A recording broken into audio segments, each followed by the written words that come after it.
आपण साबुदाणा वडा करूया आज. म्हणजे उपवासाचं जरा पोटभरीला होईल, कारण नाश्त्याचं आपण हलकं केलेलं असतं खायला, कारण जास्त खायचं नसतं म्हणून. नाही तर हे बटाटे 3 बटाटे साधारण अर्धे अर्धे चिरलेले उकडून घेतलेले आहेत आणि हे साबुदाणा भिजवलेला आपला आहे. त्याच्यामध्ये कोथिंबीर आणि मिरचीचा ठेचा केलेला आहे, थोडेसे जिरे घातले त्यात, आणि हे मीठ घेतलेलं आहे, शेंगदाण्याचं कूट घेतलं आहे आणि जिरे हे सगळं, आणि शेंगदाण्याचंच तेल घेतलेलं आहे. हे सगळं उपवासाचं सेपरेट डब्यांमध्ये वेगळं ठेवावं लागतं, त्याशिवाय तो उपवास पूर्ण चांगला शुद्ध घडत नाही.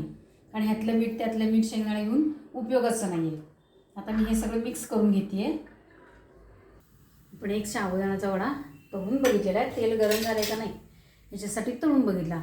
आता मी दुसरा तळून घेतलेला जास्त गरम झालेला आहे. आणि हे जास्त तेलकट खायचं नसलं ना तरी वेगळ्या पद्धतीने पण आपल्याला करता येतात, की ज्याच्यात तेल लागत नाही जास्त, अशा पद्धतीने पण आपल्याला करता येईल.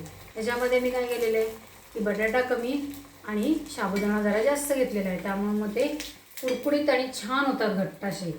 आणि सगळ्या उपवासाचे जे पदार्थ आहेत, मीठ तिखट किंवा जिरे, हे सगळं तेल आणि तेलसुद्धा सगळं वेगळं ठेवायचं सेपरेट. आता हे बघा इकडे दाखवते मी तुम्हाला.